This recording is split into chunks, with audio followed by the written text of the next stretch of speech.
The rain came down in sheets so thick, it turned streetlights into blurred halos, each drop hitting pavement with force enough to shatter against concrete. Dashwood stepped from his private club into the deluge, collar turned up against wind that carried the bite of autumn turning toward winter, his mind already calculating tomorrow's shipment routes and payment schedules. He'd built an empire on the principle that emotion was weakness waiting to be exploited. Tonight should have been no different from the 1,000 nights before it. Meetings concluded, money counted, problems eliminated with efficiency that left no room for second-guessing. His black sedan waited at the curb, engine purring, ready to return him to the mansion that overlooked the lake. But movement caught his eye near the iron gates, a small shape that didn't belong in this neighborhood where even shadows knew better than to linger without permission. The boy was pressed against the bars, as if trying to melt through them, his small hands gripping metal that probably burned with cold. Blonde hair was plastered dark against his skull, clothes soaked through until they clung like second skin, and he stood there trembling with determination that seemed impossible for someone so small. The neighborhood around Dashwood's estate was the kind where streetlights were maintained not by the city, but by private security firms, paid to ensure darkness never provided cover for unwanted activity.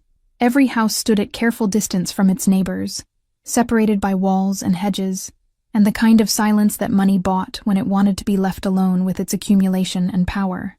Children didn't walk these streets after dark, not because rules explicitly forbade it, but because families who lived here understood that certain boundaries existed for reasons that didn't require explanation or discussion. The boy standing at the gates represented violation of unspoken codes, intrusion of desperation into world designed specifically to keep such things at comfortable distance, where they could be ignored or delegated to others. Dashwood's hand remained on the car door, rain streaming down the window between him and the small figure who waited with patience that suggested he'd stand there all night if necessary. Logic demanded he drive past, call someone to deal with whatever this situation was, maintain the separation between his world and whatever crisis had driven a child into storm at an hour when most people were home and safe. But the boy's eyes held something that cut through years of carefully constructed defenses, not manipulation or calculation, but pure, desperate hope mixed with terror that came from knowing this was last chance, final door to knock on before options ran out completely. Dashwood recognized that look from mirrors in his own past, from years before empire building had taught him how to hide vulnerability behind masks of power and control. The rain seemed to intensify as if nature itself was testing his resolve, drops hitting pavement hard enough to splash back up in patterns that looked almost violent in their intensity. Thunder rolled somewhere distant, promising the storm would get worse before it got better, warning anyone foolish enough to be outside that shelter was necessity rather than luxury tonight. He thought about the warm interior of his car, about the mansion waiting with its temperature-controlled rooms and expensive silence, about the life he'd built specifically to avoid moments exactly like this one. Dashwood felt his hand pause on the car door handle, instinct telling him to drive past. Children didn't approach these gates without parents who knew the risk, without understanding that the man who lived beyond them was not someone you disturbed. But the boy's face turned toward the approaching vehicle, and even through rain and darkness, those eyes found his. They were blue and desperate and holding something that looked dangerously close to hope mixed with terror that suggested he knew exactly whose gates he stood before. He stopped, watching through glass and water as the child's lips moved. No sound reached him over the storm's fury, but he found himself opening the door anyway, stepping into rain that immediately soaked through his suit. The boy didn't move closer, didn't run, just stood there with small hands clutched against his chest. He was protecting something from the downpour with determination that seemed too fierce for someone whose shoes were held together with tape, whose jacket hung 3 sizes too large. "What are you doing here?" The words came out harder than intended, sharp with the edge he used in rooms where weakness meant death. The child flinched but held his ground, and when he spoke, his voice was barely a whisper against the roar of rain. "Sir, my sister didn't come home yesterday." Each word seemed to cost him something, pulled from depths of courage he shouldn't have needed to find yet. Dashwood felt something cold slide down his spine that had nothing to do with weather. He moved closer, noting details that painted a picture he didn't want to see. The hollow cheeks, the way the boy swayed slightly, as if standing took more strength than he had left. "Your sister." He repeated the words as if testing their weight, as if they might reveal themselves to be trick or trap designed by enemies who'd grown creative. The boy nodded, and his hand finally moved from his chest, revealing a photograph so soaked it had started to dissolve at the edges. A little girl smiled from the ruined picture, blonde like the boy, maybe a year or two older, gap-toothed grin captured in sunlight that felt impossible now. She went to get medicine for Mama. The child's voice cracked on the last word, and tears mixed with rain on cheeks that looked too drawn. She always comes back. She promised she'd always come back, but it's been a whole day and night and Mama's getting worse. Dashwood found himself crouching despite the puddle forming around his Italian leather shoes, bringing his face level with the boy's. Up close, he could see the child was shaking so hard his teeth chattered, could smell the mix of rain and fear and desperation. "What's your name?" The question came out softer than any words he'd spoken in years, surprising them both. "Merrick." The boy whispered it like a confession, like he understood that giving his name to someone like Dashwood might be dangerous. "My sister's name is Seraphine. She's 7, and she has hair like mine, and she was wearing her blue dress, the one Mama made from curtains." The detail about the curtains hit somewhere Dashwood thought he'd cauterized years ago, back when he still believed the world operated on anything resembling fairness. He stood abruptly, rain streaming down his face, trying to remember when he'd last looked at a child and seen anything other than liability. Dashwood made a decision that went against every rule he'd built his life upon, reaching down to lift Merrick into his arms. The boy weighed almost nothing, less than the bags of money he moved daily, and the small body trembled against his chest like bird caught in storm. "Come with me." He carried the child toward his car, feeling how the small hands gripped his coat with fingers that had gone white at the knuckles. His driver's eyes widened in the rearview mirror, but knew better than to ask questions about cargo that defied all logic. Inside the vehicle, heat blasted from vents, but Merrick continued to shake as if cold had settled into his bones permanently. Dashwood removed his own coat and wrapped it around the boy, watching as the expensive fabric swallowed the small frame completely, leaving only a pale face visible. "Tell me everything." He kept his voice level, controlled, the same tone he used when extracting information from people who thought they could lie. "When did your sister leave? What pharmacy? What time did she say she'd be back?" Merrick's words tumbled out between chattering teeth, painting a picture that grew darker with each detail. Seraphine had left yesterday afternoon when their mother's fever spiked, had taken the carefully counted coins they'd saved from the factory where Tegan worked double shifts when she could stand. The pharmacy was on Fletcher Street, miles away in a neighborhood where Dashwood's influence stretched like shadow. His sister had promised to be back before dark, had kissed Merrick's forehead, and told him to keep Mama cool with damp cloths while she was gone. But she never came back. Merrick's voice broke completely now, small hands clutching the photograph that continued to dissolve in his grip. "I waited, and Mama kept calling for her, and then Mama stopped talking at all and just burns hot like fire." Dashwood pulled his phone from his pocket, thumb moving across the screen with efficiency born from years of managing an empire that never slept. He sent 3 messages, short, coded, urgent, to people who owed him favors that could never be fully repaid. The medicine. He looked at Merrick directly, noting how the boy's eyes held intelligence beyond his years. "What was your mother sick with? What did Seraphine go to buy?" Merrick described symptoms that sounded like pneumonia, mentioned the pink pills the free clinic had given them last time, but wouldn't provide again without payment up front.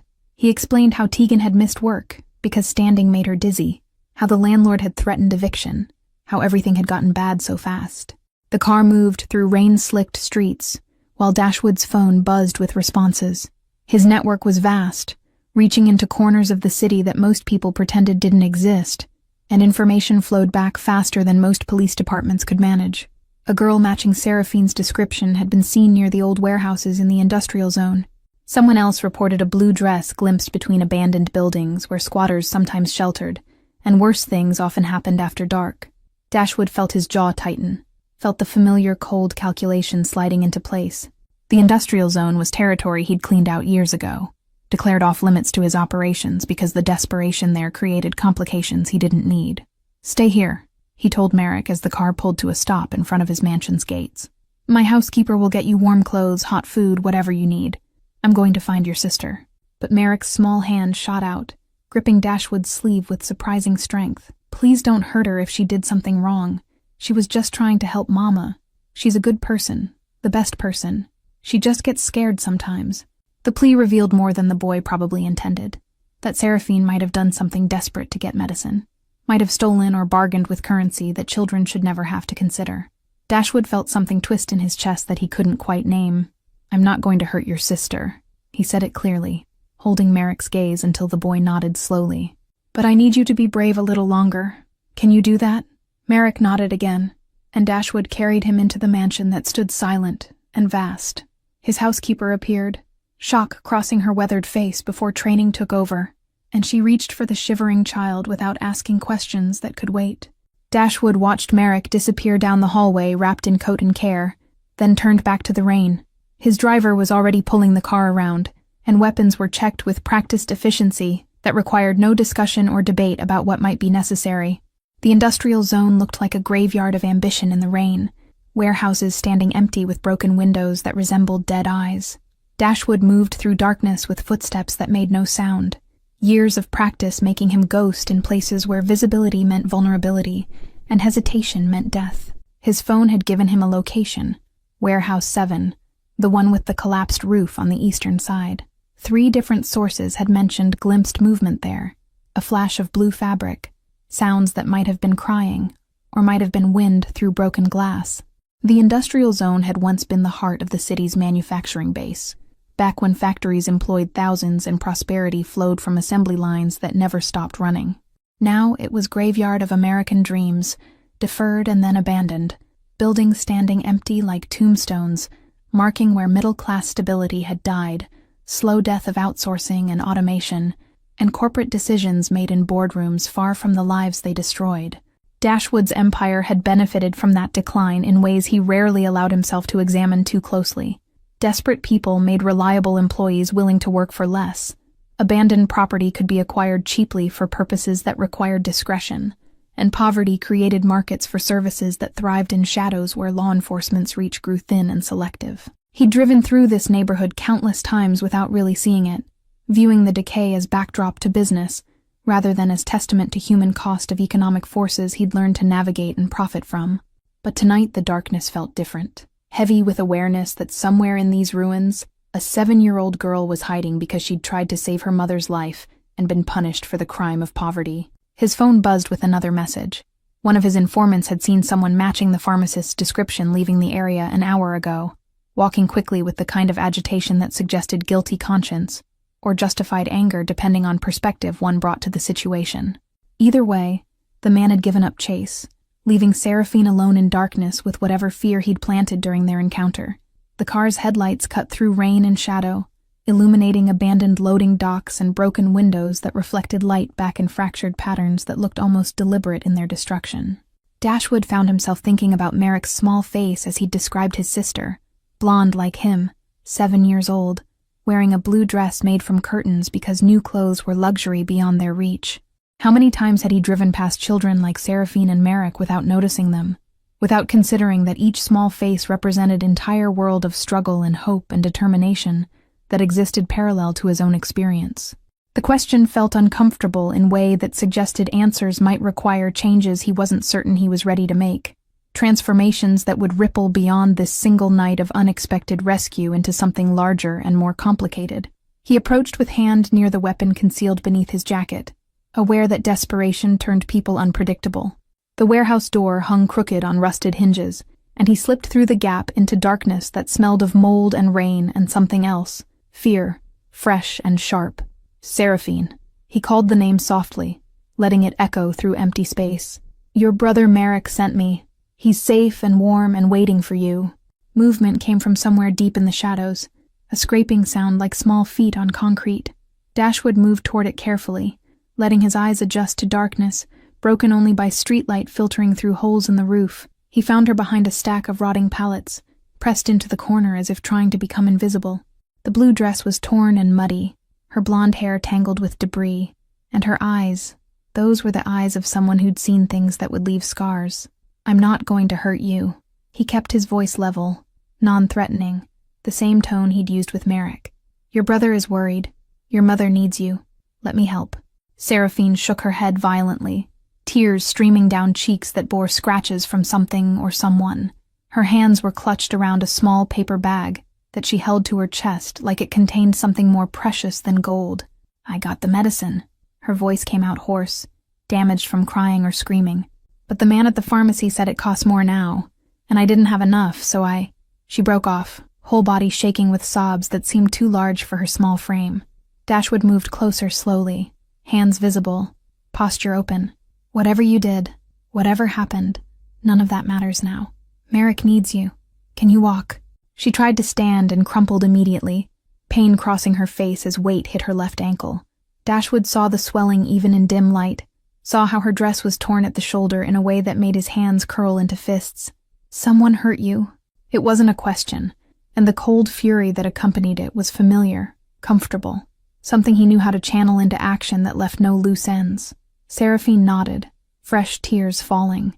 The man at the pharmacy got angry when I tried to take the medicine without paying. He grabbed me and I ran, but he chased me and I fell, and then I hid here because I didn't know where else to go. Dashwood removed his jacket, the second one tonight, and wrapped it around the shivering girl. Then he lifted her as carefully as he'd lifted her brother, feeling how she stiffened in fear, before exhaustion and relief made her collapse against his chest. The medicine, she whispered urgently, the bag still clutched in her hands. Mama needs it. Please, I know it's stealing, but she's so sick, and I didn't know what else to do. He looked at the crumpled paper bag, saw the name of a pharmacy he'd passed 1,000 times without thinking about who needed what behind those bright lights. You did what you had to do for your mother. That's not stealing. That's love. The words felt strange in his mouth, foreign after years of dealing in transactions where emotion was liability. But Seraphine's grip on the bag loosened slightly, and her breathing began to slow as warmth from his body seeped into her frozen limbs. He carried Seraphine toward the car, noting how she weighed barely more than her brother, how her breathing was shallow, and her skin was too cold. Rain continued to fall as he settled her into the back seat, and her eyes opened briefly to look at him with confusion and cautious hope. Where are we going?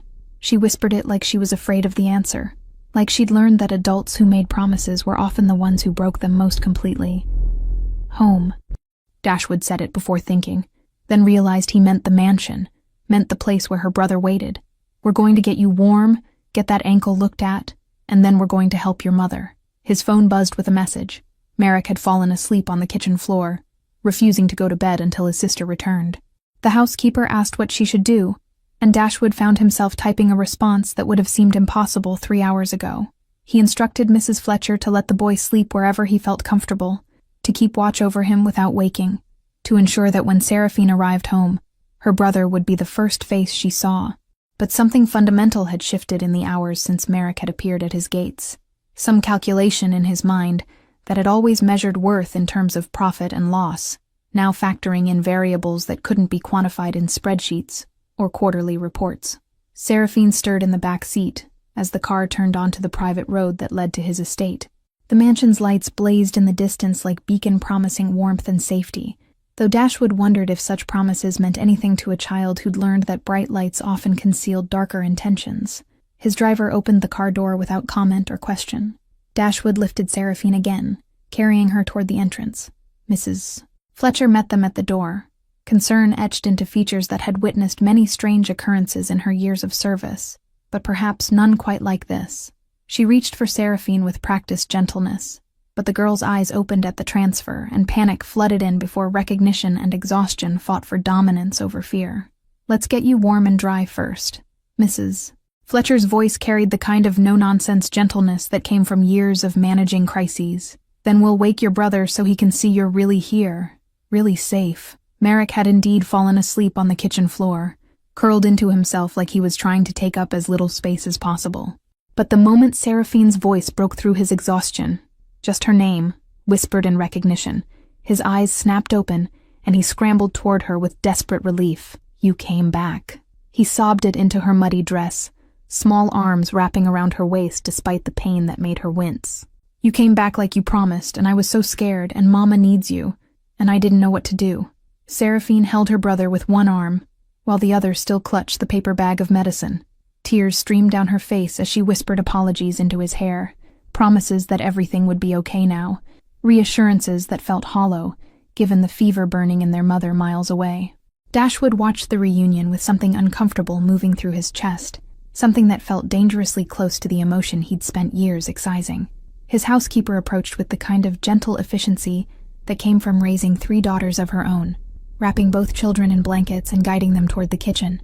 Hot soup first, then we'll look at that ankle. Mrs. Fletcher had worked for Dashwood for 15 years and knew when not to ask questions. She moved with purpose, pulling ingredients from a refrigerator that could feed dozens, setting water to boil while the children watched with eyes that suggested they couldn't quite believe any of this was real. Dashwood stepped into his study and made another call, this one to his personal physician.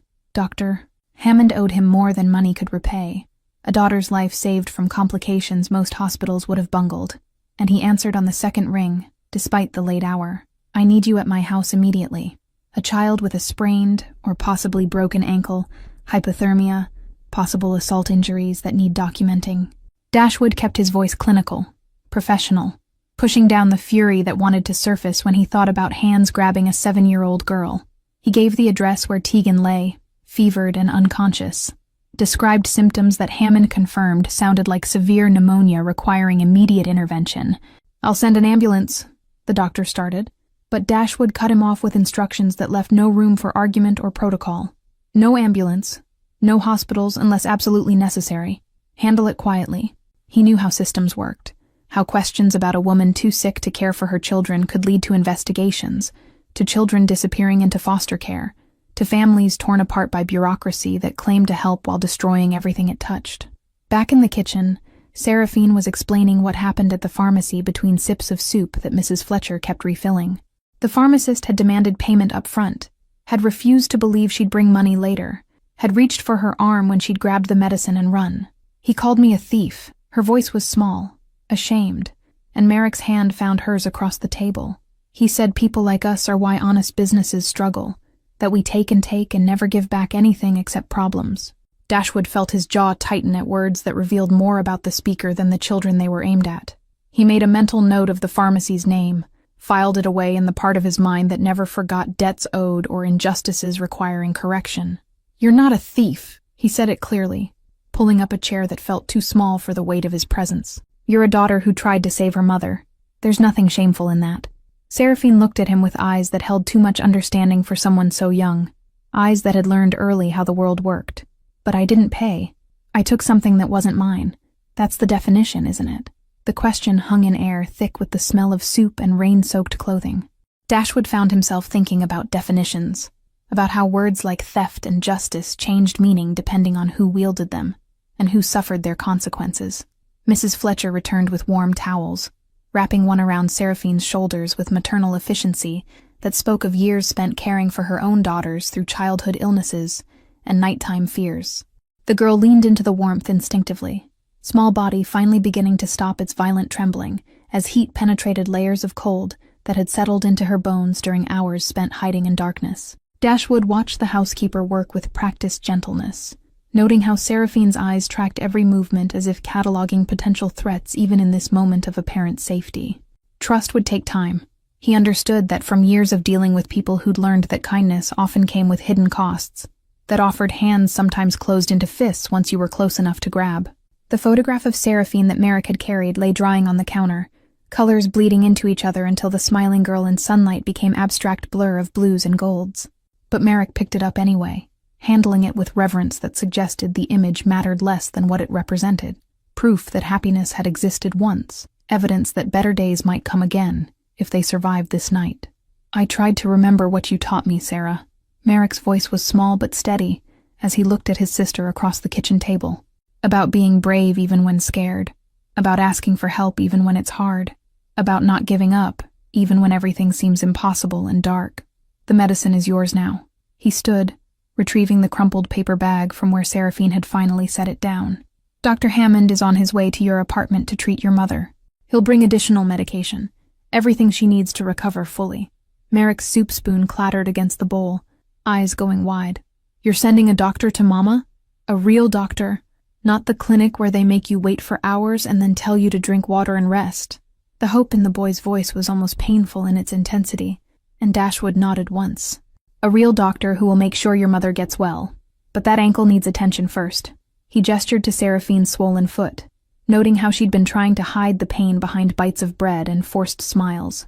Dr. Hammond arrived within 20 minutes, medical bag in hand and questions kept behind professional discretion.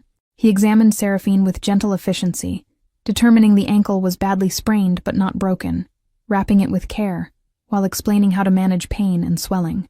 The scratches on her arms and shoulder need cleaning. Hammond's voice was neutral, but his eyes met Dashwood's with understanding that required no elaboration.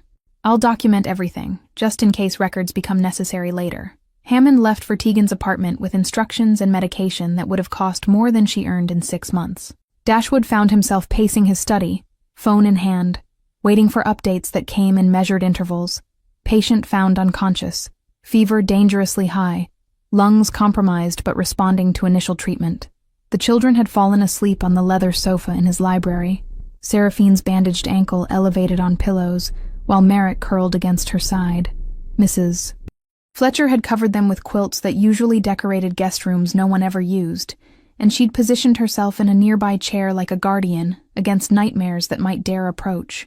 They haven't asked for food or toys or anything except news about their mother. She spoke softly when Dashwood entered, her expression holding something between sympathy and reproach. That little girl apologized for bleeding on your carpet. 6 years old, and she's apologizing for getting hurt. Dashwood looked at the spot where Seraphine's muddy shoes had left marks on Persian rugs worth more than most people's cars. The stains seemed insignificant compared to the 2 small figures who'd brought chaos into his carefully controlled world, who'd disrupted order with their desperate need and fierce loyalty. His phone buzzed with another update. Tegan's fever was breaking under aggressive treatment, but she remained unconscious.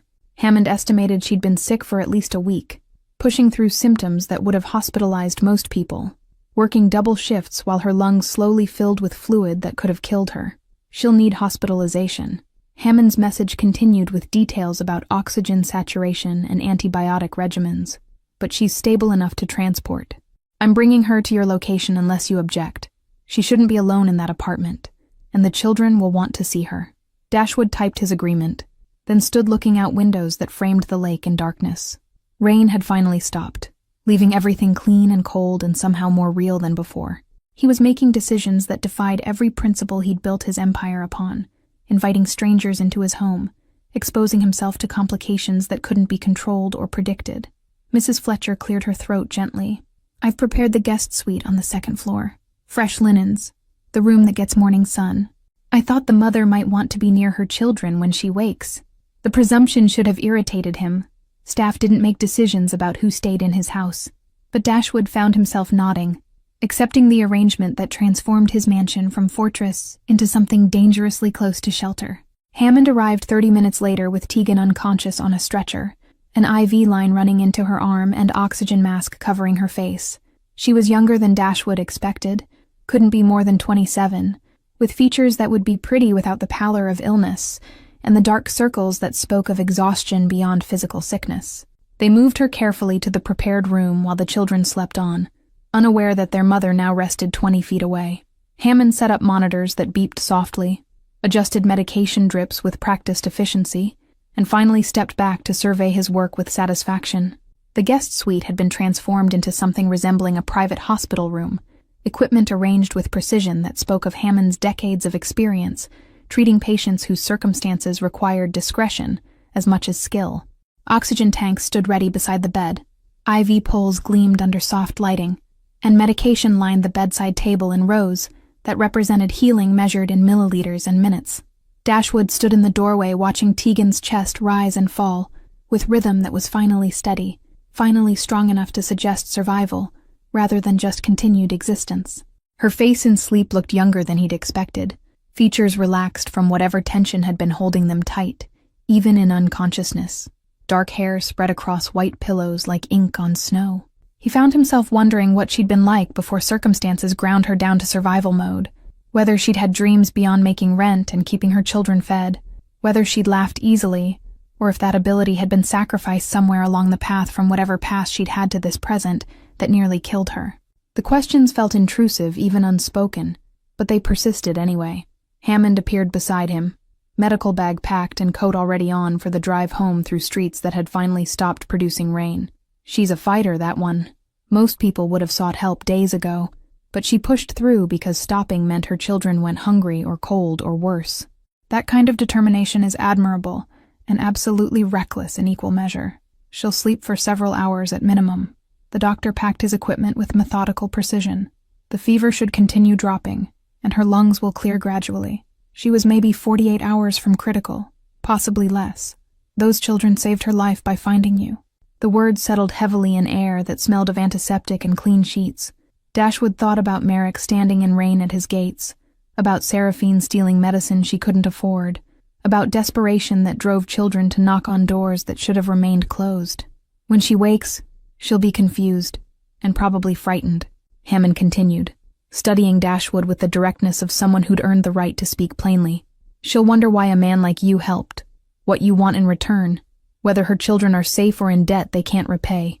Dashwood had no answer that made sense even to himself, no explanation for why he'd carried a soaking boy into his car, or why he'd driven through rain to find a girl he'd never met. He'd built an empire on transactional relationships, where everything had price and payment, where favors were currency and debts were leverage. Tell her the truth when she asks, he finally said, though he wasn't sure what truth meant anymore. Her children needed help. I provided it. There's no debt, no payment required, no strings attached to recovery or safety. Hammond's eyebrows rose slightly, but he nodded and continued packing. I'll return tomorrow morning to check on everyone. Call immediately if her condition changes, or if the children need anything. And Dashwood, he paused at the door, expression serious. Whatever you're doing here, it's good. Don't overthink it. After the doctor left, Dashwood returned to his study where paperwork waited and business required attention. But he found himself unable to focus on shipping schedules or payment collections, his mind returning repeatedly to the second floor where strangers slept in rooms that had been empty for years. Mrs. Fletcher appeared with tea he hadn't requested, setting the cup on his desk with the kind of gentle insistence that couldn't be refused. Those children have been through something terrible. Not just tonight, but for a long time before this. You can see it in how they move, how they apologize for existing. Dashwood wrapped his hands around the cup's warmth, letting steam rise into air that felt too cold, despite the fire burning in the hearth. What am I supposed to do with them? I don't know anything about children or families or what happens next. You do what they need. Mrs. Fletcher spoke with the certainty of someone who'd raised her own through hardship. You keep them safe. Keep them together. Give them time to remember what it feels like to not be afraid every moment. The rest figures itself out. Dawn came gray and uncertain, light creeping through windows with the hesitation of something unsure of its welcome. Dashwood had dozed in his study chair rather than going to his bedroom, some part of him needing to stay close to the chaos that had invaded his carefully ordered world. The sound of small feet on marble floors brought him fully awake, and he found Merrick standing in the doorway with blanket wrapped around his shoulders like cape. The boy's eyes were wide and worried, hair sticking up in directions that suggested restless sleep. Is Mama here? The question came out barely above a whisper, as if speaking too loudly might shatter whatever fragile reality they'd stumbled into. Seraphine said I dreamed it, but I thought I heard voices in a car and I just need to know if Mama is okay. Dashwood stood, muscles protesting from a night spent in a position meant for working rather than sleeping. Your mother is upstairs, in a bedroom near where you slept. The doctor brought her here last night, and she's getting the treatment she needs. Merrick's face transformed, hope and relief, and something close to disbelief warring across features too young to hide emotion effectively. Can I see her? Please? I promise I'll be quiet and I won't wake her up. I just need to see that she's really here and really breathing. The desperation in the plea revealed layers of fear that had nothing to do with one night of separation. This was a child who'd learned that people you loved could disappear without warning, that breathing wasn't guaranteed, that tomorrow might bring loss too large to survive. Come with me. Dashwood led the way upstairs, aware of Merrick following close enough that the blanket occasionally brushed against his legs. The guest suite door stood slightly ajar, and through the gap came the soft beeping of monitors that measured heartbeat and oxygen in steady rhythm. Tegan lay motionless under white sheets, IV lines running into her arm, an oxygen mask still covering her face. But her chest rose and fell with regularity that hadn't existed hours before, and color had started returning to skin that had been gray with illness and exhaustion. Merrick approached the bed with steps so careful they made no sound, small hand reaching out to touch his mother's arm, as if confirming she was solid and real.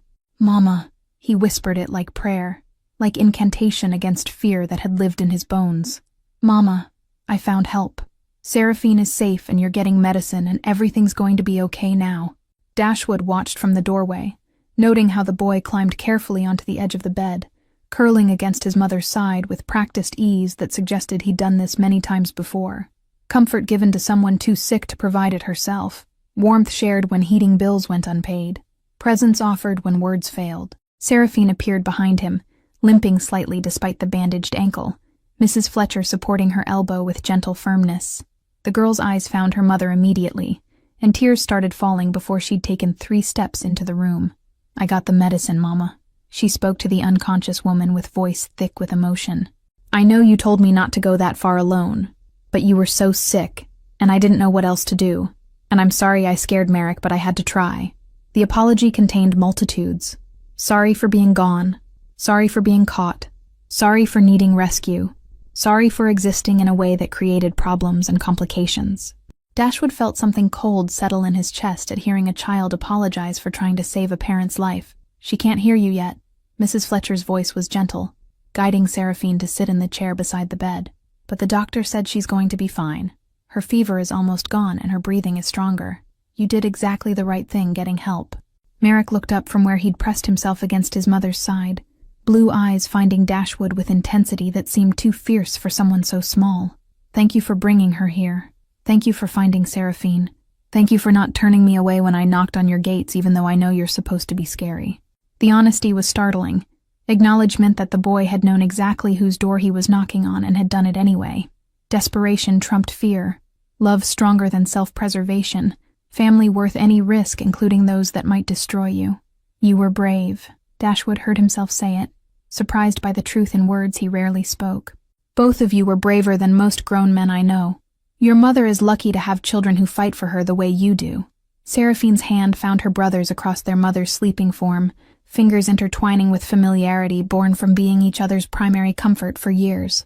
"Will she really be okay?" The doctors at the free clinic said pneumonia can be dangerous, that people die from it if it gets bad enough. "She'll recover fully." Dashwood spoke with certainty that came from Hammond's assurances and resources that made full recovery possible. "It will take time, but she'll get stronger every day. You won't lose her." The promise hung in air thick with antiseptic and hope, and Dashwood wondered when he'd started making promises he couldn't guarantee. But watching the tension drain from both children's small bodies, seeing how they exhaled fear they'd been holding for days or weeks or maybe longer, he couldn't bring himself to add caveats or conditions. Mrs.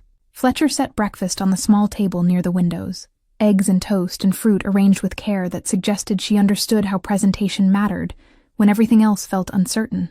"You should eat something, both of you. Your mother would want you to take care of yourselves while she can't." Merrick hesitated, clearly torn between hunger and the need to stay close to Tegan. But Seraphine nudged him gently, and they moved to the table with backward glances that checked their mother remained solid and breathing and present. Dashwood left them there under Mrs. Fletcher's watchful care, returning to his study where reality waited in the form of phone calls requiring attention and decisions demanding to be made. But business felt distant somehow, less urgent than it had 48 hours ago, as if priorities had shifted without his permission or understanding. His phone showed messages from associates who'd helped locate Seraphine, asking if further action was required regarding the pharmacy or the pharmacist who'd grabbed a child. Dashwood stared at the screen, considering responses that ranged from professional consequences to personal visits that left lasting impressions. But revenge felt hollow, compared to the sound of children eating breakfast without fear, compared to a mother breathing steadily in a clean bed with medicine flowing through her veins. Maybe that was victory enough, not destruction of those who'd caused harm, but protection of those who'd survived it. He deleted the messages without responding, choosing inaction that felt more powerful than the violence his associates expected. The pharmacist would continue his petty tyranny over desperate people, would grab other children who couldn't afford medicine their parents needed, would sleep soundly believing himself righteous in his small-minded enforcement of rules that punished poverty like crime. But Seraphine was safe now, eating breakfast with her brother in a house where money wasn't counted in coins carefully saved, where medicine appeared when needed without negotiation or humiliation. That mattered more than teaching lessons to men who'd never learned them anyway, more than satisfying the part of himself that still believed in consequences delivered with precision, that left no room for second chances.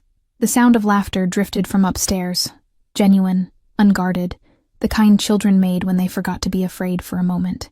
Dashwood recognized it as foreign to his mansion as spring flowers in winter, as warmth in rooms built to intimidate rather than welcome, as proof that walls designed to keep danger out had also kept life from entering. His empire had been constructed on foundation of fear and respect that were often indistinguishable from each other, on transactions where everyone understood their role and stayed within boundaries drawn by power and consequence. But these children and their mother existed outside those rules, operating according to logic that prioritized love over safety and connection over survival instinct. Tegan woke on the second day, confusion flooding her fever-bright eyes as consciousness returned in fragments that didn't make sense together. Her hand moved immediately to the IV line in her arm, then to the oxygen mask on her face, panic rising in features that had known too many moments when things went wrong without explanation. "Mama," Merrick's voice broke through her disorientation, and he was there beside the bed before she could try to sit up. "Mama, you're okay. You're safe. We're all safe." Seraphine appeared on the other side, limping slightly, taking her mother's free hand with gentle pressure. "The doctor says you had pneumonia really bad. You've been sleeping for almost 2 days while the medicine works." Tegan's eyes moved between her children with the kind of assessment that mothers perfect through necessity, checking for injuries, for fear, for signs of harm that might not show on surfaces. Her gaze landed on Seraphine's bandaged ankle, and something dark crossed her face before confusion returned stronger. "Where are we?" Her voice came out hoarse, damaged from days of fever and shallow breathing. "This isn't the apartment. This isn't the hospital. Where?" She tried to push herself up, despite tubes and wires connecting her to machines that beeped protests. Dashwood had been standing near the windows, giving the family space for reunion. But he stepped forward now. "You're in my home. Your children came to me for help, and I provided it. You've been receiving treatment here from my personal physician." Tegan's eyes found him, and widened with recognition that came from somewhere deeper than personal acquaintance. She knew who he was, not by name necessarily, but by reputation that preceded him in neighborhoods where power was felt before it was seen or understood. "Your children?" She looked back at Merrick and Seraphine with fear that hadn't been there before. "What did you do? Where did you go? Oh God, what have you gotten us into?" The panic in her voice cut through the room like blade, sharp enough that both children flinched. Merrick's small hand tightened on the sheets, while Seraphine's face crumpled with guilt that suggested she'd anticipated this exact reaction. "I went to get medicine, and the pharmacist grabbed me, and I ran and got lost." Seraphine's words tumbled out fast, desperate to explain before judgment fell. "Merrick went to find help because you were so sick and I wasn't coming back and he didn't know what else to do. He found me." Dashwood kept his voice neutral, professional, trying to defuse fear that was entirely rational given what she likely knew about him. "He asked for help finding his sister. I found her. I brought you here when my doctor confirmed you needed immediate treatment." Tegan's breathing accelerated, making the monitors beat more urgently. "We can't pay for this. We can't. I don't have anything you could want. Nothing worth the debt we'd owe for treatment like this." The words revealed exactly what she expected, what experience had taught her about men with power who offered help to women with nothing. Dashwood felt disgust rise, not at her assumption, but at the world that had made such assumptions necessary for survival. "There is no debt," he said it clearly, holding her gaze despite how she tried to look away. "Your children needed help. You needed help. I provided it. That's where the transaction ends. Nothing is free."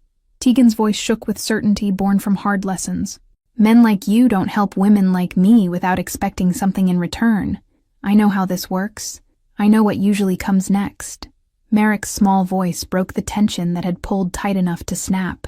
"He's been nice, Mama. He gave us soup and warm beds, and he sent the doctor to you, and he didn't ask for anything except to help us. He found me in the warehouse when I was so scared," Seraphine added, tears streaming down her face.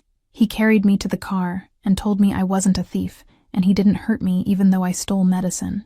Tegan looked between her children and the man who'd become their unlikely savior, conflict playing across features that were still too pale. She tried to sit up again, managed it this time despite how the movement made her wince with pain that spoke of ribs damaged from days of coughing. "I need to leave." She reached for the IV line with hands that trembled. "We need to go home. We can't stay here. We can't owe someone like you anything because the price will eventually come and we won't be able to pay it. Mama, please." Merrick's voice cracked with desperation that echoed how he'd sounded standing in rain at the gates. "You're still sick. The doctor says you need more medicine and rest, and you can't walk yet without help." Dashwood moved to the chair beside the bed, sitting slowly so his size wouldn't feel threatening. Listen to me carefully. I understand your fear. I understand why you assume I want something, but I'm asking you to stay until you're well enough to make decisions that aren't driven by panic." Tegan's hand stilled on the IV line, but suspicion remained etched into every line of her body. "Why would you do that? Why would someone like you care what happens to people like us?" The question hung heavy with implications about class and power, and the distances that separated worlds occupying the same city. Dashwood found himself without an answer that would satisfy her skepticism, because he didn't fully understand it himself. "Maybe I'm tired of living in a house with too many empty rooms." The words came out before he could stop them, honest in a way he rarely allowed himself to be. "Maybe your son standing in the rain reminded me that there are things more important than the empire I've built." Tegan studied him with eyes that had learned to read people for survival, looking for the lie or manipulation that surely hid beneath surface sincerity. "And when I'm well? When we're no longer interesting or useful, what happens then?" "Then you decide what comes next." Dashwood held her gaze steadily. "You stay if you want. You leave if you want. You make whatever choice feels right for you and your children without debt or obligation. I'm offering time and safety, nothing more and nothing less." The silence stretched long enough that the monitor's beeping became the only sound, measuring heartbeats that gradually slowed from panic toward something closer to cautious consideration. Tegan looked at her children, at Merrick's hopeful face and Seraphine's fearful one, and something in her expression shifted. "1 week," she finally said, voice rough with exhaustion and resignation. "1 week for me to get strong enough to leave properly, to figure out what happens next. But I work for anything we use, food, space, whatever.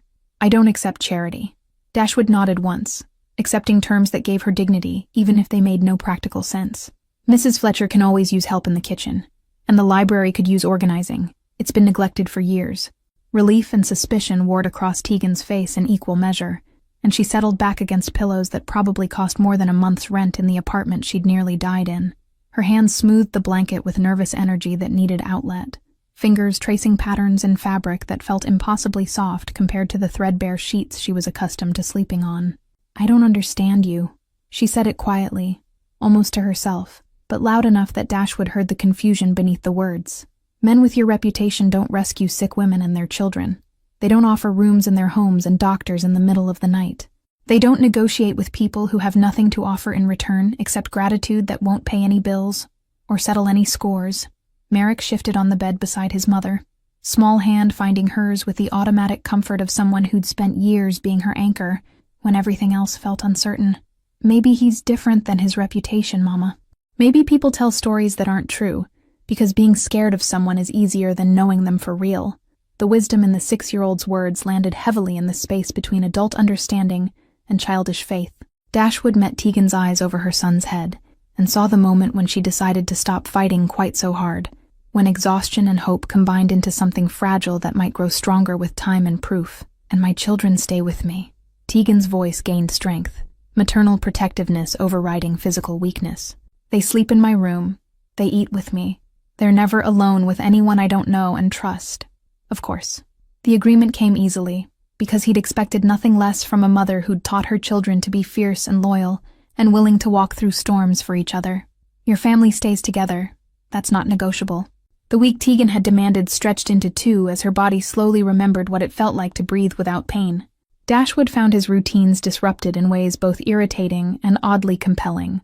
Breakfast was no longer solitary, but filled with Merrick's chatter about books he'd discovered in the library. Afternoons included Seraphine's drawings appearing on his desk as gifts he didn't know how to refuse.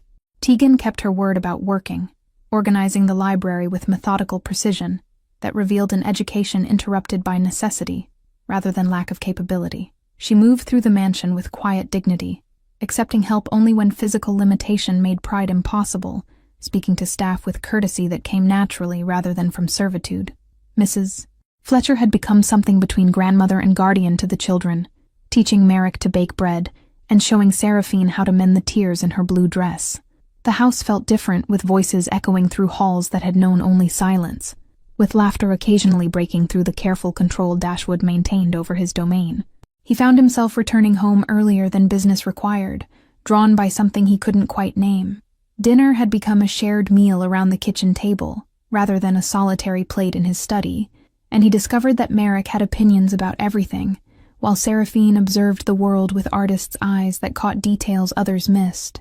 "Why don't you have pictures on the walls?" Merrick asked one evening between bites of chicken that Mrs. Fletcher had prepared with herbs from the garden.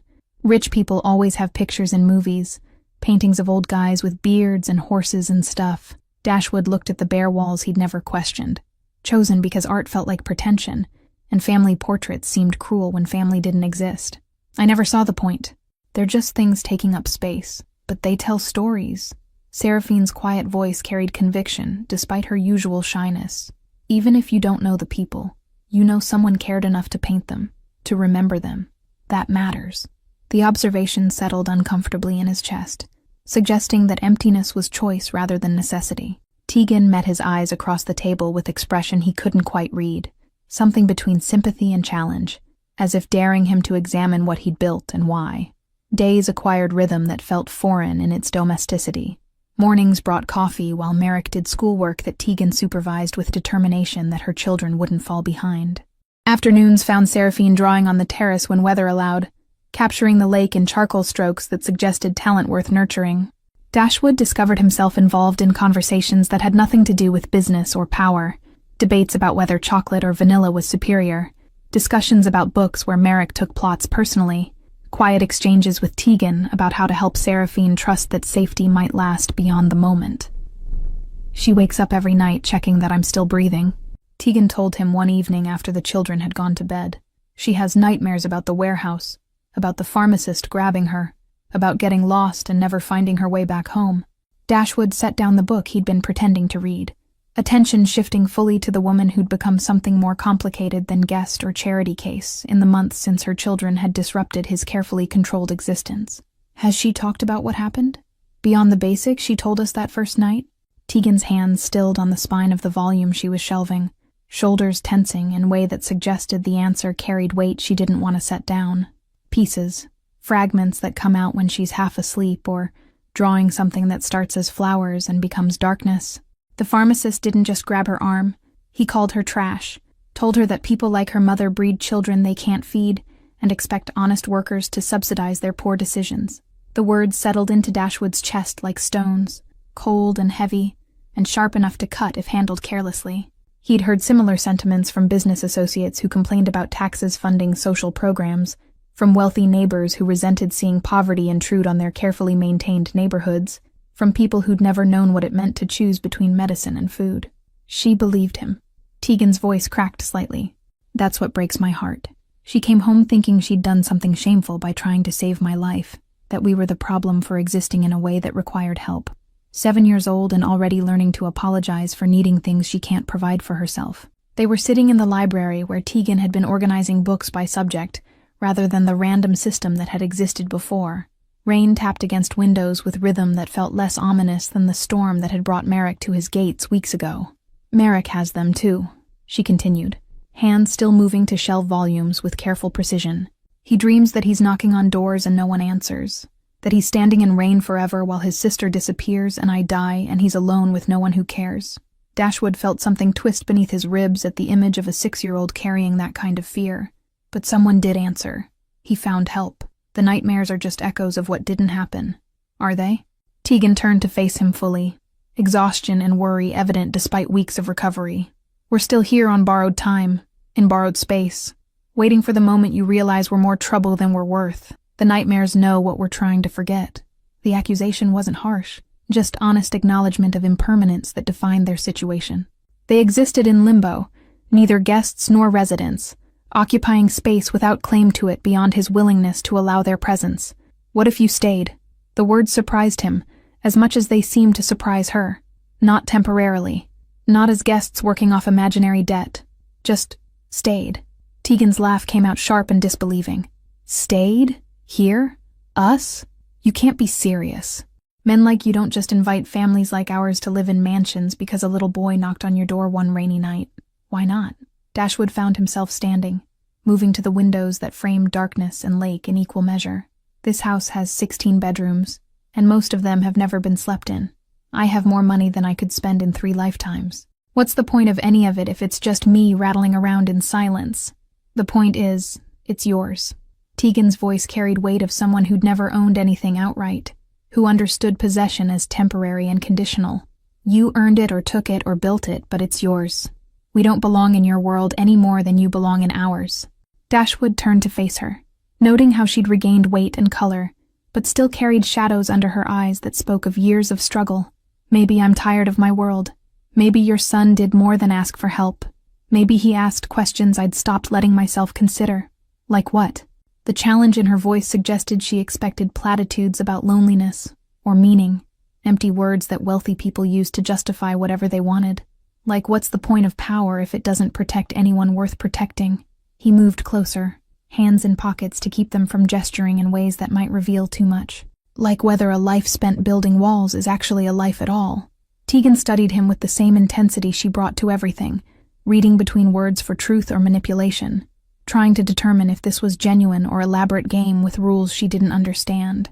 And you think letting a desperate woman and her children live here solves those questions? I think your children remind me that courage isn't about power.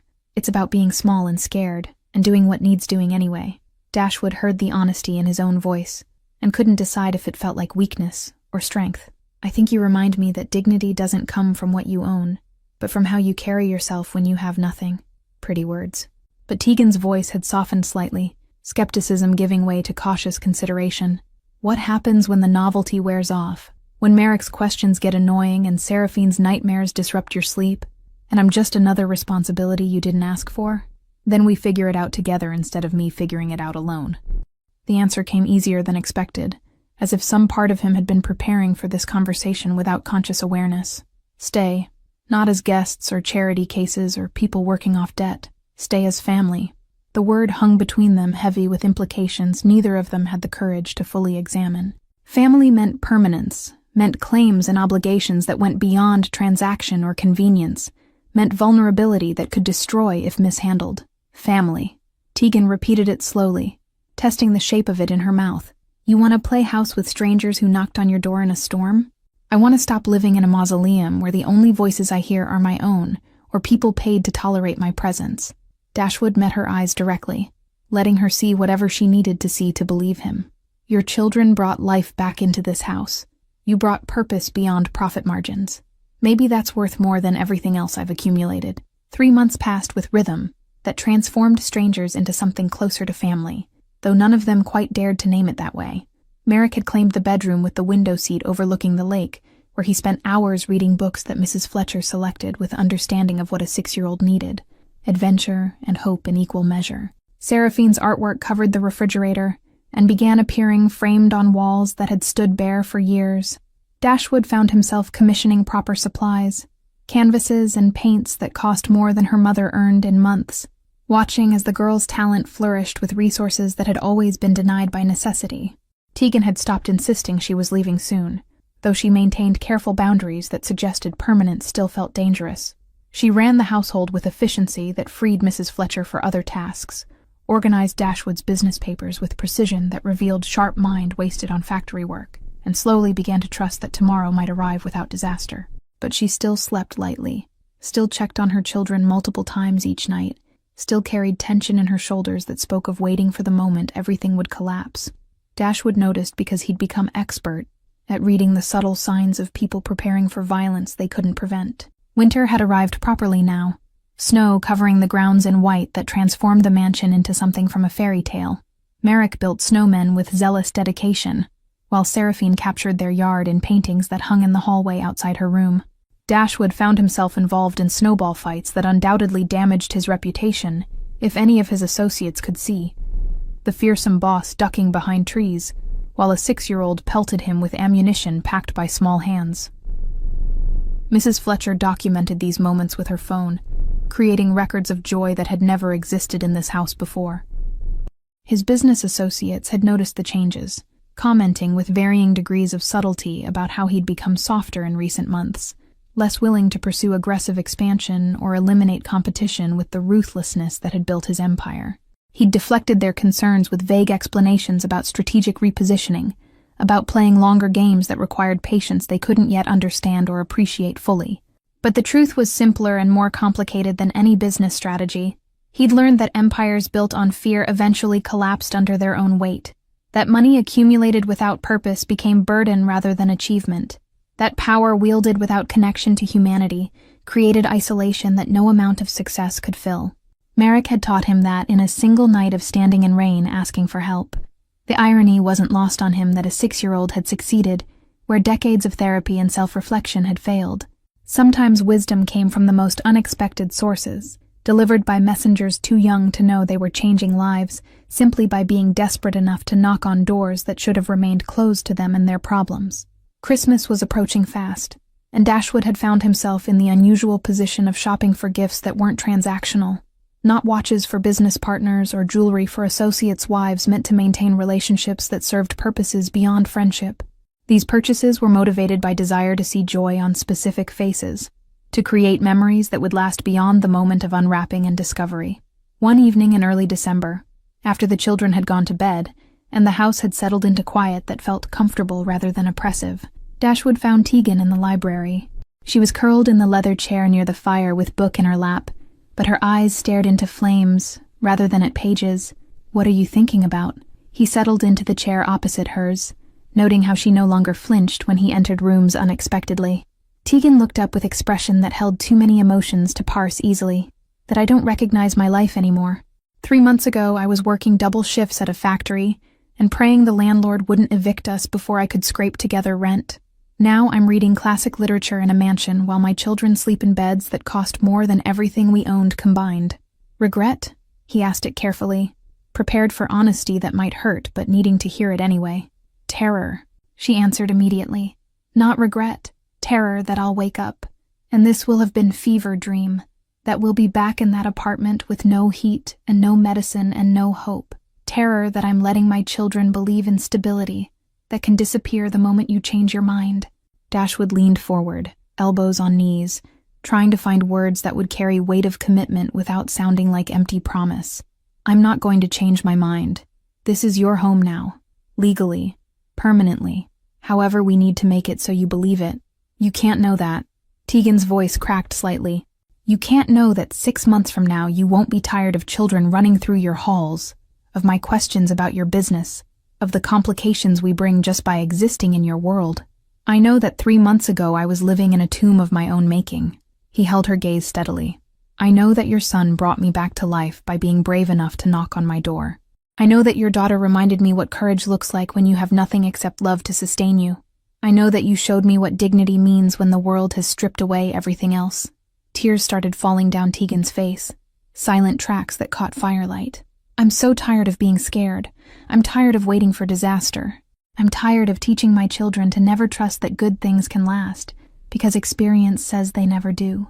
Dashwood moved to kneel beside her chair, taking her hand with gentleness that felt foreign to fingers more accustomed to violence than comfort. "Then stop. Stay. Let this be real. Let your children paint the walls and track mud on the floors and believe that home is more than temporary shelter between crises. What if I can't?" The whisper held decades of survival instinct that refused to believe safety could be permanent. "What if I don't know how to trust this? How to trust you? Then we learn together." He squeezed her hand carefully. "You teach me how to be family, and I'll teach you how to believe that walls can be more than temporary protection. They can be foundation for something that lasts." Tegan looked at him with eyes that held hope and fear, in measures too close to distinguish. "You're asking me to risk everything. My children's hearts, my own sanity, our ability to survive if this falls apart. I'm asking you to risk believing that a little boy standing in rain asking for help wasn't random chance. It was the universe's way of saving us both from lives that looked successful but felt empty." Dashwood knew how it sounded, knew the vulnerability in admitting that wealth and power meant nothing without connection. "Stay, not as charity or convenience. Stay because this house became home the moment your children started laughing in it." Snow began falling outside the windows, soft flakes that drifted down with the same gentleness as that night when Merrick had appeared at the gates. Tegan watched it for a long moment before turning back to face him, with decision written across features that had learned to be strong because weakness meant destruction. "One condition." Her voice gained strength, even as tears continued falling. "We're partners in this. Not you rescuing me, not me being grateful. Equal partners figuring out how to build family from broken pieces. Partners." Dashwood agreed immediately, feeling rightness in the word that had nothing to do with business arrangements or temporary alliances. Equal and permanent, and figuring it out together. Tegan nodded slowly. then smiled. Small and tentative, but real, in a way that transformed her entire face. Merrick is going to be insufferable when he realizes his plan worked. He told me 2 weeks ago that you needed us as much as we needed you, and I told him he was being ridiculous. He's 6, and he's wiser than most people I know. Dashwood found himself smiling back, feeling muscles move in patterns that had been dormant for years. We should probably listen to him more often. Absolutely not. But Tegan's laugh was warm, carrying relief and hope, and the first stirrings of trust that maybe, possibly, good things could last if you were brave enough to believe in them. He already thinks he knows everything. We can't encourage him. They sat in comfortable silence, broken only by fire crackling and snow tapping against windows. Two people who'd found each other through desperation and stayed through choice. Upstairs, children slept peacefully for the first time in their young lives, dreaming dreams that didn't feature fear or loss or endings that came too soon. The mansion that had been mausoleum had become home through the simple act of opening doors to strangers who knocked. Dashwood understood now what he'd been building toward without knowing. Not empire of power and wealth, but foundation strong enough to support the weight of family and love and belonging that transcended blood and circumstance. Morning would bring new challenges and complications that came with blending lives that started in different worlds. But tonight, there was snow falling gently, fire burning steady, and the knowledge that courage sometimes looked like a boy standing in rain asking for help, and sometimes looked like a woman choosing to trust, despite every reason not to. Thank you all for following this story from that cold night when Merrick knocked on the gates to this warm evening, where a family was born from rain and circumstance. If you've enjoyed this journey, please let me know in the comments where you're watching from, and don't forget to like, subscribe, and share this video. Your support means everything, and helps me continue bringing stories like this to you.